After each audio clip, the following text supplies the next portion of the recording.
Picture this, it's 1942 and across the European theatre, Allied officers are obsessed with bagging a strange prize.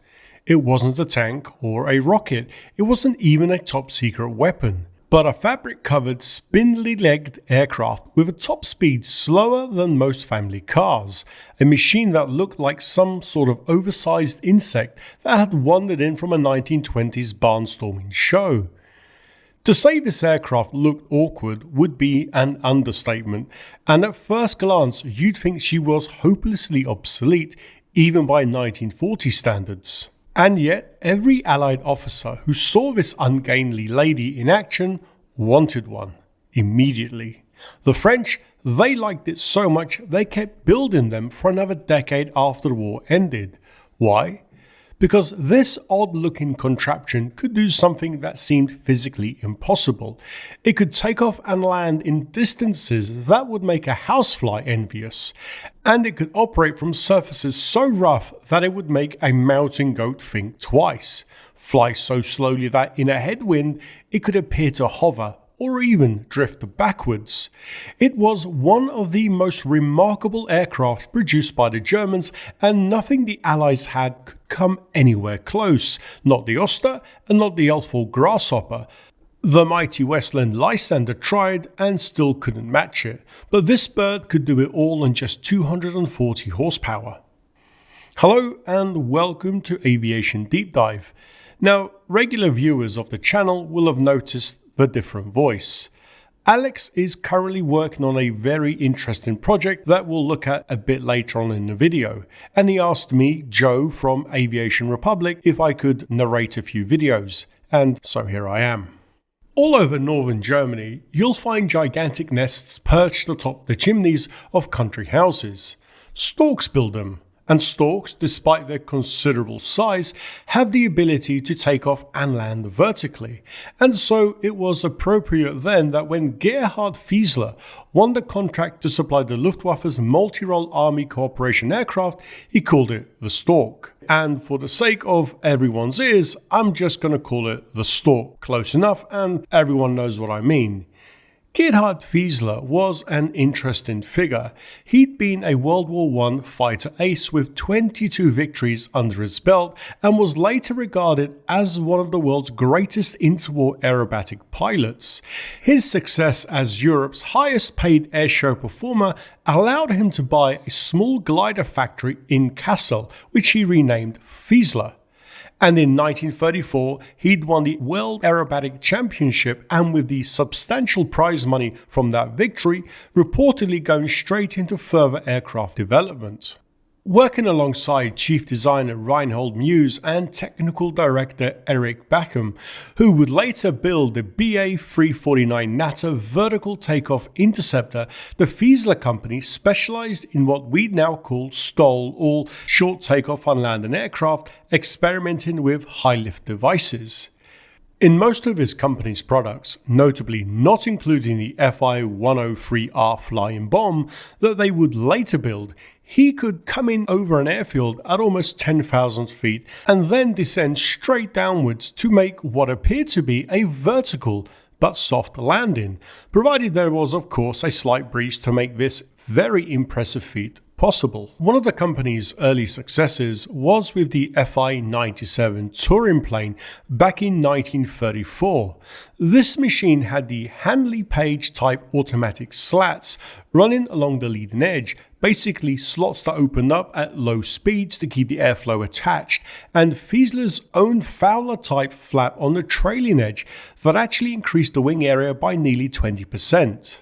The result of this clever bit of engineering meant that the Fi-97 could be flown at 58 km an hour or 36 miles per hour and still remain fully controllable. In the summer of 1935, Fieseler, Muse and Backum designed the ultimate in practical STOL aircraft, the Fieseler Fi 156, that they expected to sell to the civilian market and to the recently disclosed Luftwaffe. The first of their 3 prototypes of the Fi 156 was simply designated the V1, powered by a 240 horsepower Argos AS-10 engine, and took to the air on or around the 24th of May 1936, although sources vary slightly on the exact date, but late May 1936 is well documented. But it was with the V2, with its wooden propeller and revised streamlined cowling, that was sent off for evaluation and was the one that caught the attention of the German Air Ministry when the results of the trials came back far better than anticipated. During the testing, the Storch was able to take off into an 8-mile-an-hour headwind in just 153 feet and land into the same wind in only 54 feet. On the basis of these trials, Fieseler was ordered to build additional prototypes for further military evaluation and preparation for series production. But conforming with its policy of competition, they drew up a specification that outlined the need for a machine suitable for liaison, army cooperation, and medical evacuation for the Luftwaffe, a specification that was interestingly based around the Fi 156 and to be powered by the same Argos AS-10 engine. On paper, this aircraft was to have almost impossible short-field performance, with the ability to get in and out of the roughest strips with an airframe rugged enough to survive conditions on the front line. Basically, the German Air Ministry wanted an aerial jeep decades before the term existed. Messerschmitt submitted the 2-seater Bf 163. Now, this is not to be confused with the future 163 Comet. This earlier machine very much resembled a Storch. Interestingly, the Messerschmitt design had a variable incident wings that swiveled on the main spar, and although the initial prototype had similar performance to that of the Fi 156, it was more complex and more expensive, and after only one prototype had been built, it went no further. I doubt they were too fast, as Messerschmitt was busy in development of the Bf 109. Siebel offered up something genuinely weird, the SI-201, which was also a 2-seater, but this time it was a pusher design with a fully glazed square box-like cabin ahead of the engine, like somebody had assembled it backwards using a greenhouse for a laugh, and the fact that this thing flew is impressive in itself. Despite managing a top speed of 115 miles an hour, the SI-201 didn't cut it when it came to matching the landing qualities of the Storch, probably not surprising for a flying telephone box. And finally, Focke-Wulf put forward their very interesting FW-186 autogyro, of which only a single prototype was built, but all of this was in vain, as by the time the rivals were flying, the Storch was already in production and coming off the assembly line, where they were immediately put into military service trials. And this was exactly what the Luftwaffe and Wehrmacht needed.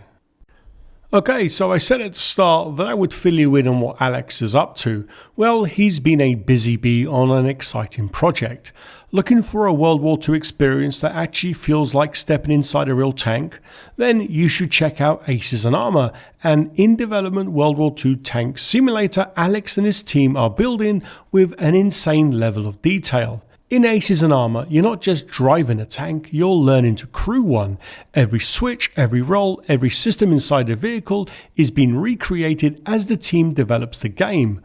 Whether you're commanding friends in multi-crew, relying on AI crew, or driving in solo, the goal is to make each moment feel authentic without requiring hours of manuals. You'll be able to jump into fast arcade-style battles or go full-scale with realistic mode, huge 14x14 kilometer maps, AI armies, logistics, recon, artillery, dynamic objectives, and an AI general coordinating the wider war, all features currently in active development. Alex and the team are committed to historical accuracy, deep mechanics, and long-term support. They've even stated that if development ever stops, the entire project will be made open source. If you want to get involved early, see the roadmap, or help shape the game's direction, hit the link in the description and join the Aces and Armour Discord.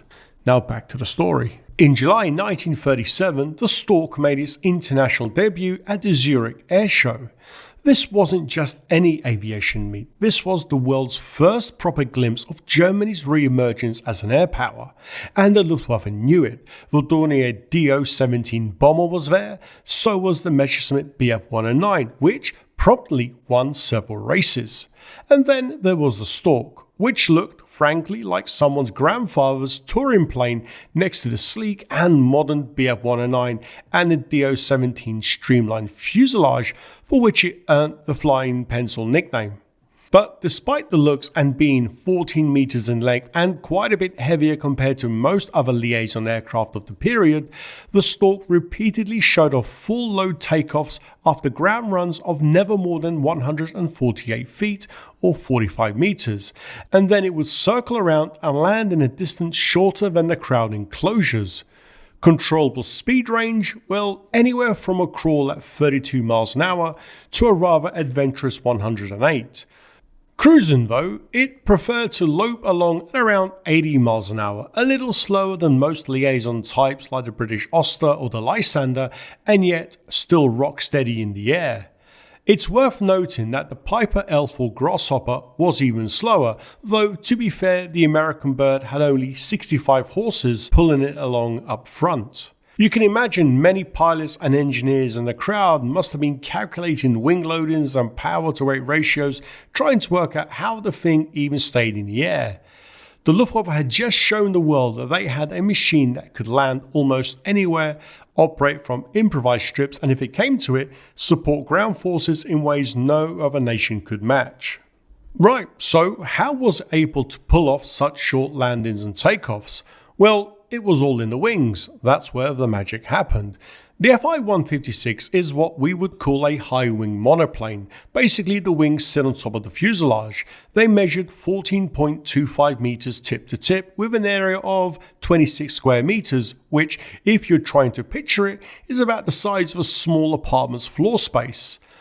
The wings themselves were wooden construction, fabric covered and braced to the bottom of the fuselage longerons by steel tube V-struts, and could be folded against the fuselage to make it easier to tow, and this whole aircraft tipped the scales at around about 2,050 pounds empty with a useful load of 871 pounds.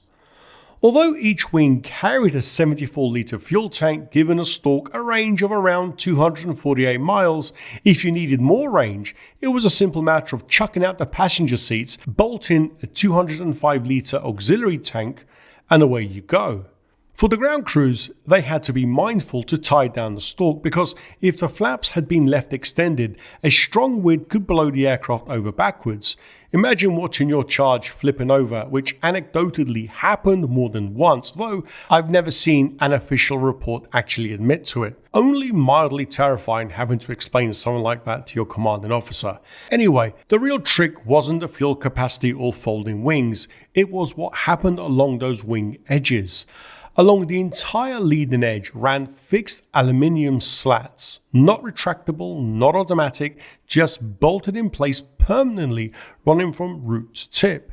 And along the entire trailing edge, here there were wooden slotted flaps driven by rods, jack screws, sprockets and chains, all manually controlled using a hand wheel from the cockpit, and they could be lowered to 70 degrees if needed. 70 degrees. This combination of slats and flaps created massive lift at low speeds, which is engineers speak for the wing kept working when other aircraft would have fallen out of the sky. The slats prevented the boundary layer from separating, allowing much higher angles of attack before stalling, and the flaps, deployed to their full 70 degrees, acted like near vertical barn doors. This highly advanced high-lift system allowed the aircraft to retain, and I quote this from a book I once read, a tenacious grip on the airflow at extremely slow speeds, essentially turning it into an aerodynamic contraption. Takeoff was usually with 20 degrees of flaps, sometimes not at all, but if you found yourself in a truly impossible situation, a short field, tall obstacles, angry Russians, you could crank them down to 40 degrees and just sort of float off the ground after only 200 feet and climb away at 900 feet per minute. Not spectacular, but respectable, although the British Auster could lift off in just 91 feet. The stalling speed was just 50 kilometers per hour. That's 31 miles per hour, which meant that in a strong headwind of around 25 miles an hour, the aircraft could in effect hover, and a little bit stronger, you could be flying backwards relative to the ground. Sounds like fun, but a bit worrying if you're trying to get back to base in a hurry. And then there was that landing gear. Those spindly, stalk-like long-stroke undercarriage legs had oil spring shock absorbers with 40 centimeters of travel, nearly 16 inches, with an additional 20 centimeters of pre-travel before the dampening even began. For context, most contemporary fighters had maybe 10 to 12 centimeters of travel. The Storch had more than 3 times that, which is frankly ludicrous for an aircraft of this size. This meant the aircraft could absorb the impact of a very steep landing without collapsing. Even poorly executed, ham-fisted heavy landings, the kind where you drop the thing on the ground like a sack of spuds, apparently felt surprisingly soft. The tyres themselves were kept at low pressure for rough field operations, which worked brilliantly on everything except fresh deep snow. What's always been puzzling to me were the tyres, which were, rather small, where a hidden rock or rut could cause all manner of problems if the pilot wasn't paying attention. But the pilots loved the ability to simply drop out of the sky. The ground crews? Well, not so much, being a little less enthusiastic, especially when they had to service those long, complex struts in the freezing conditions of the Eastern Front. But that's another matter entirely. Now, before the Storch settled into its liaison role, the early prototypes were tested with all sorts of experimental equipment. One Fi-156A model was fitted with 3 110-pound bombs with aiming marks painted directly on the plexiglass windows. Heath Robinson engineering at its finest. Another conducted trials against a submarine using inert depth charges, which for a liaison aircraft is genuinely absurd. The tests worked, more or less, but the Luftwaffe quickly realized the Storch's real value wasn't as a bomber. It was in getting people and equipment to places other aircraft simply couldn't reach. The fuselage was conventional enough. That was made of a welded steel tube framework covered in fabric, which made for an immensely strong cabin, stronger than it looked, that's for sure. Like the prototypes, power came from a single air-cooled Argos AS-10C inverted V8 engine and rated at only 240 horsepower. Being inverted, cylinders pointing downwards, meant the cylinders sat in the oil when the engine wasn't running. You had to give the propeller a few turns by hand to push the oil through the crank before attempting to start it, which, to be fair, was standard practice for inverted engines, but easy to forget when you're freezing and in a hurry. Failure to do this resulted in hydraulic lock, which could bend connecting rods. Expensive and embarrassing. The kind of mistake you made exactly once before the chief mechanic had words with you, which is why ground crews developed a healthy respect for pre-flight procedures, or at least a healthy fear of explaining why the engine was now in several pieces. The tail surfaces were a mix of construction methods. The fin combined metal framework with fabric covering, but the horizontal stabilizer and elevators were wooden with plywood skin. The stabilizer had variable incidence for trim. You could actually adjust the angle mechanically on the ground to account for different load-in conditions. Simple, effective, and maintainable in the field with basic tools. You have to admire the practicality. For the Storch, visibility was everything. The cockpit was extensively glazed. Even the overhead wing center section was plexiglass with panels of the cabin intentionally wider than the fuselage. This gave pilots a clear view straight up and down and all around. Very handy for directing artillery, searching for landing sites, or spotting enemy positions. By 1939, interest in the Storch had gone international. Finland received several examples. Switzerland ordered them for mountain operations.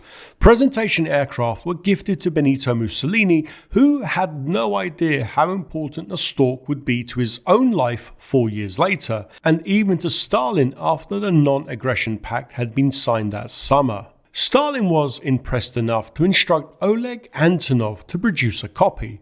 No license was sought. Naturally, why would they? Because why bother with paperwork when you can just reverse engineer the thing? The Neen, anyone? Antonov quickly produced the OKA-38 Aist, I believe that's how you pronounce it, but it was Russian for Storch, powered by a Renault-derived engine. Even though it was heavier and needed longer takeoff runs, it worked well enough regardless.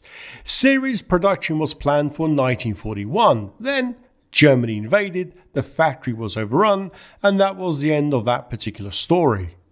Deliveries to the rapidly growing Luftwaffe began in late 1937. Some of the first Fi 156-8-1 models went to the Condor Legion in Spain, where the Storch quickly proved its value with its short field and rough strip capabilities that the Luftwaffe had hoped for.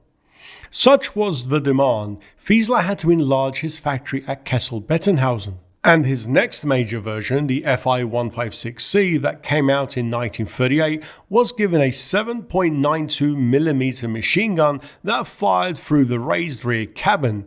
This gave the observer some defensive capability, not much, but better than nothing. Then from 1941 onwards, the Fi 156D series was rolled out. This model had most of the right side of the fuselage hinged for rapid stretcher loading.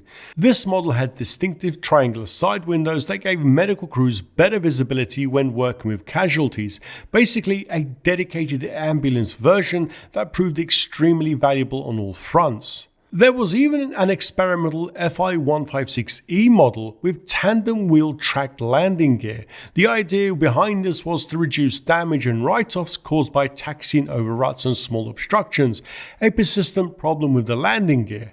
I told you those wheels were too small. Though it worked as advertised, production was restricted to 10 evaluation aircraft. Apparently it was too complex for frontline maintenance, so that was that.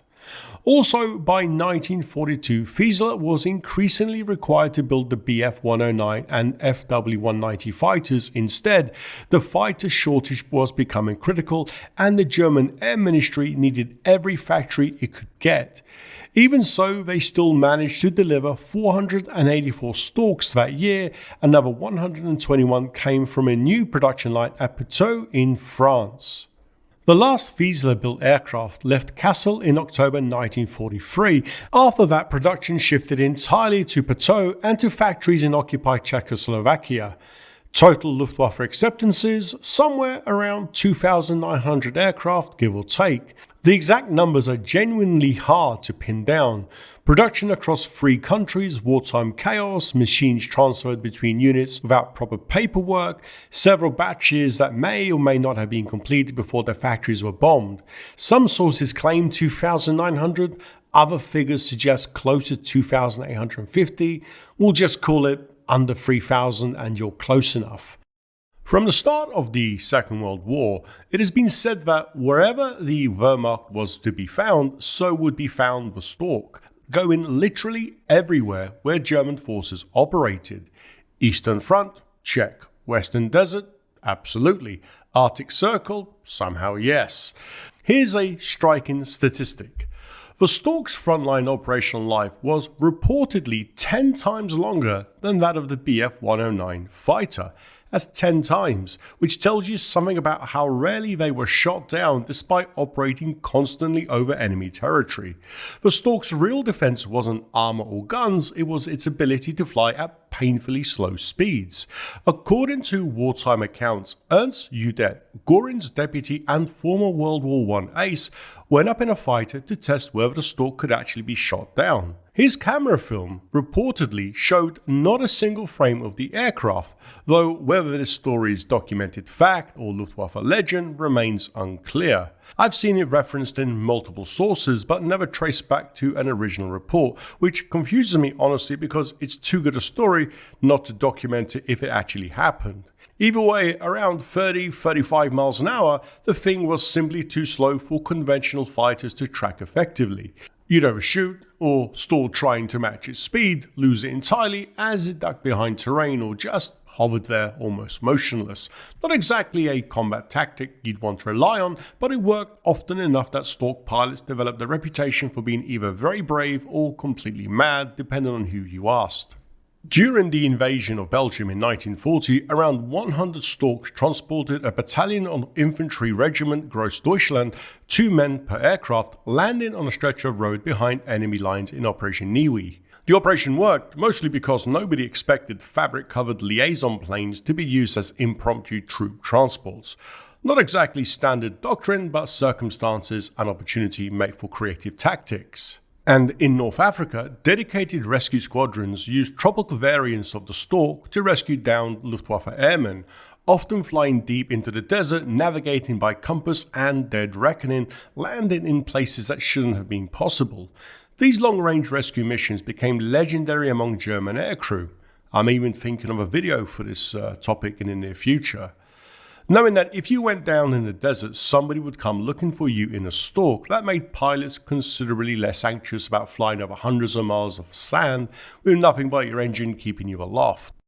On the Eastern Front, the air-cooled Argos engine became a massive advantage. Where liquid-cooled engines froze solid or needed elaborate warming procedures involving bonfires under the cowling, the Storch could be started and flown in conditions that grounded more advanced aircraft.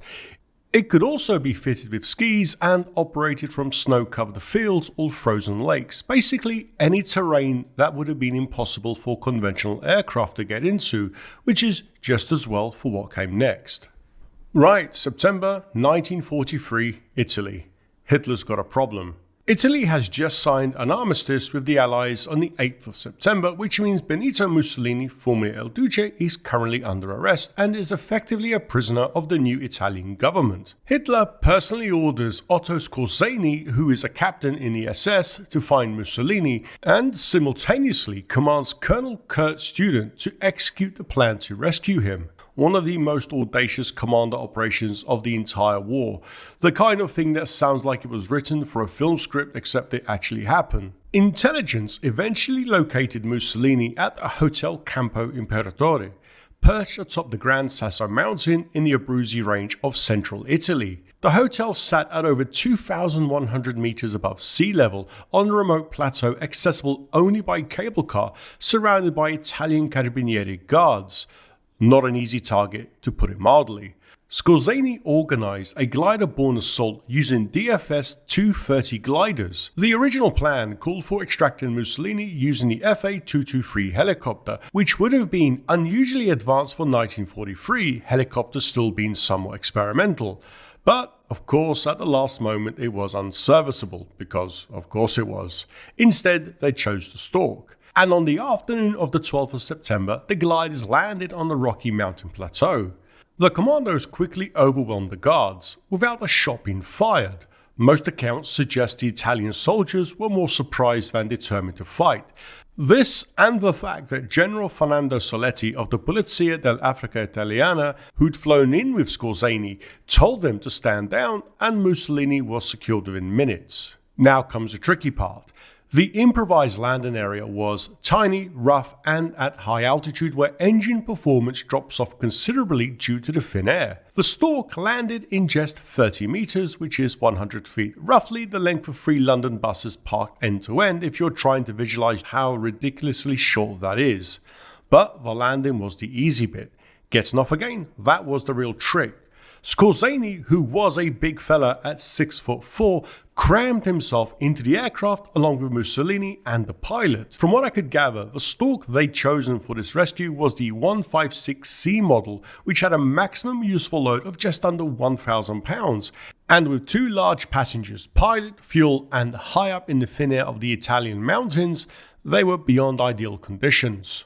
Nevertheless, after a strip of ground had been cleared of the largest rocks, the takeoff run measured just 80 meters, or about 250 feet, pointed straight at the sheer edge of the plateau. They'd be accelerating towards a sheer drop while getting enough speed to take off. And it worked. The overloaded Storch just about staggered into the air. You can imagine old Mussolini wondering if he would have been better off back at a hotel. Too late now. They flew Mussolini to German-controlled territory at Pratica di Mare, where he was flown to meet his pal Hitler, who got his propaganda coup. Germany got a puppet dictator to install in northern Italy as the head of the Italian Social Republic, and the Storch got its place in history as the aircraft that pulled off one of the war's most improbable rescues. Skorzeny became a minor celebrity in Germany after this, though whether the rescue actually achieved anything meaningful is debatable. Mussolini's rump state in northern Italy collapsed within 18 months. Still, hell of a flying achievement. Almost equal in the seat of the pants white-knuckle flying was one of the very last missions ever flown by Luftwaffe Storch.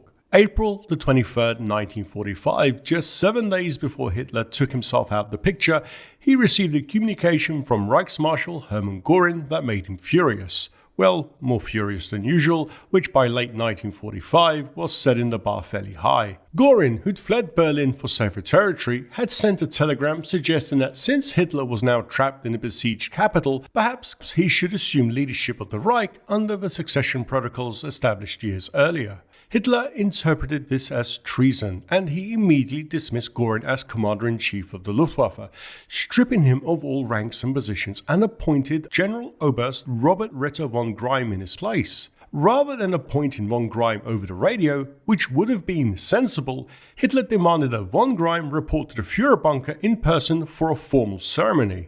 This meant flying into Berlin in late April 1945, while the Red Army was literally in the suburbs. Flugkapitän Hanne Reitsch, Germany's most famous female test pilot, the first woman to fly a helicopter, a rocket plane and a jet aircraft, volunteered to fly von Greim in a Storch to see the Führer.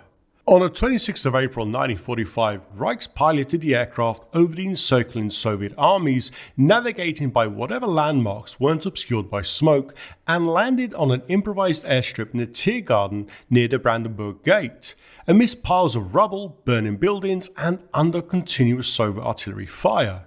You know what's odd? Hitler appointed von Greim to command a Luftwaffe that barely existed by that point. The head of an air force that had maybe dozens that could actually fly, and fuel so scarce that most couldn't get off the ground even if they wanted to. The appointment ceremony probably lasted longer than the Luftwaffe's remaining operational lifespan. Anyway, Hitler formally appointed von Greim in a brief ceremony in the bunker, and 2 days later, on the 28th, von Greim and Reich were flown out of Berlin, becoming some of the last people to successfully escape from the besieged capital before it fell to the Red Hordes. The last flight into Berlin aboard a Storch remains one of the bravest, unusual, and arguably pointless pieces of flying of the entire war. During the war, at least 47 Storchs, nearly all of them tropical variants, were formally taken on charge by frontline RAF squadrons in the Mediterranean theatre. British forces captured well over 100 intact examples across North Africa, Italy, and eventually Germany itself. Some sources suggest the total may have been as high as 145, though exact figures vary depending on how captures were recorded across different theatres and commands. A few found themselves with very high-profile new owners. Field Marshal Bernard Montgomery, or Monty to everyone who served under him, used his desert-captured Storch as personal transport, preferring it to any Allied liaison type. Air Vice Marshal Harry Broadhurst also acquired one after it was captured in North Africa, and he used his bag Storch to fly Winston Churchill over the battlefields of Normandy after D-Day. It was an irony not lost on observers. Britain's Prime Minister soaring over newly liberated France in a captured German liaison aircraft, which, to be fair, was Churchill's typical approach to war: get as close to the action as a security detail would permit, and sometimes closer than that. Even General Dwight D. Eisenhower, Supreme Allied Commander, had a Storch allocated for liaison duties. General George S. Patton is said to have refused one when offered, though the reasons remain unclear. Some accounts suggest patriotic pride, though this is speculation rather than documented fact.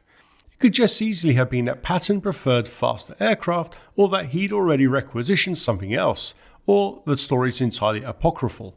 Wartime records don't make it clear. The British Ministry of Aircraft Production, or MAP, formally evaluated one captured Storch with the serial VX-154 and conducted performance trials that numerically confirmed its impressive short-field performance. The official report praised its low-speed handling, rough-field capability, and outstanding controllability, though British test pilots noted that the extensive glazing made the cockpit uncomfortably hot in summer and freezing cold in winter. Another Storch, brought to the UK by an air marshal who'd liberated it from a German airfield, was eventually requisitioned by the ministry, much to the air marshal's annoyance, one imagines. By 1946, painted in immaculate ministry livery with serial VP 546 and fitted with British wheels and instruments, it was being flown by Lieutenant Commander Eric Winkle Brown at Aeroflight Royal Aircraft Establishment, Farnborough. Brown, who would eventually become the most prolific test pilot in history with over 480 different aircraft types flown, used the Storch as a camera platform and general runabout. He also landed aboard the aircraft carrier HMS Triumph in May 1946. Brown later recalled the Storch fondly in his memoirs as one of the most forgiving aircraft he'd ever flown, high praise from a man who'd flown everything from Spitfires to early jets. Of the Storchs captured by British forces, 64 were reportedly given to France as war reparations from Germany, possibly the most practical form of reparations ever conceived. The French were delighted. Having lost most of their own Liaison aircraft during the 1940 campaign, they needed something immediately useful rather than something symbolic. Both France and liberated Czechoslovakia kept building Storchs after the war ended, which tells you something about how useful the design remained. The Puteaux factory in France continued production as the Morane-Saulnier variants. You've got the MS-500, which closely resembled the standard Fi-156C series, basically a French-built Storch with French instruments, French radio equipment, and the occasional Gaelic shrug when parts didn't quite fit properly. There was also the MS-501, which looked oddly like the Soviet Antonov copy. It used a Renault 6Q inverted inline engine instead of the Argos, which gave it a slightly different sound and power curve, but fundamentally the same aircraft. The most important version was the MS-502 Cricket, which meant cricket in French, a name that is considerably less dignified than Storch, but there we are. The Cricket was fitted with a Samsung 9-cylinder radial engine instead of the inverted V8 one, giving it a distinctly different appearance with a big round nose, slightly better power output, the radial's very nice characteristic growl instead of the V8's much more smoother note. The radial seemed to suit the aircraft admirably, oddly enough. You'd think that changing the entire engine configuration would create all sorts of problems, such as different weight distribution, different cooling requirements, different torque characteristics, but apparently the thing just kept working. The French engineers made their necessary adjustments and probably called it good enough. The Cricket served with the French Air Force and Navy throughout the Indochina War in the late 1940s and early 50s, and then continued during the Algerian War. Some ex-French machines even ended up with Vietnamese forces throughout those decades, which must have been surreal for anyone paying attention to the aircraft's history. A German-designed machine built in occupied France during World War II, now operating in Southeast Asia a decade later on behalf of former French colonial troops. The Cold War certainly made for strange bedfellows. Czechoslovakia built them as the Mraz K65 Chap, Czech for Storch, maintaining the naming tradition at the Beneš Mraz factory at Hochen. Production continued until the communist takeover in February 1948, after which the new government terminated the program. Exact production numbers from Hochen remain unclear due to incomplete records from the political upheaval of that period. Some sources suggest around 150 aircraft, others claim fewer. The records generally aren't clear. Sweden operated both German-built examples and post-war French Cricket as the S-14, using them mainly for liaison and light transport work. Switzerland, on the other hand, used them extensively for mountain rescue operations well into the 1950s. The Storch's STOL performance made it ideal for operating from short alpine meadows at high altitude, exactly the kind of environment where conventional aircraft simply couldn't go, which, fair enough, is precisely what the Swiss needed in 1946. They weren't going to wait around for helicopters to mature. One of the most famous operations came in 1946 during the Gauli Glacier crash rescue, when Swiss Storchs were used to evacuate survivors from a crashed transport aircraft on a high-altitude glacier, the kind of impossible mission the Storch was designed for. Several Storchs got onto British civil registers after the war, mostly flown by former RAF pilots who had fallen in love with the type during wartime service and somehow managed to acquire one through surplus sales or dubious means. The funny thing is, the Storch's awkward old-fashioned design was precisely what made it successful, and everyone who got their hands on a Storch kept flying it because nothing else could do what it did. The Piper L-4 Grasshopper came close, a tough little 65 horsepower scout that served all over the war, but it was smaller, lighter and struggled in rough conditions. Then he had the Westland Lysander, Britain's attempt at the same idea. It had all the tricks, leading edge slats, fancy flaps, and yeah, I'll definitely make a video on that one because if you know, you know. Another William Petter design. But here's the thing, it needed 900 horsepower to do what the Storch did with just 240. It was more complex, harder to maintain, and not as forgiving to fly. Eventually, helicopters made the whole concept obsolete. By the late 1950s, the Bell 47 and Alouette could do everything the Storch did, and they could hover as well.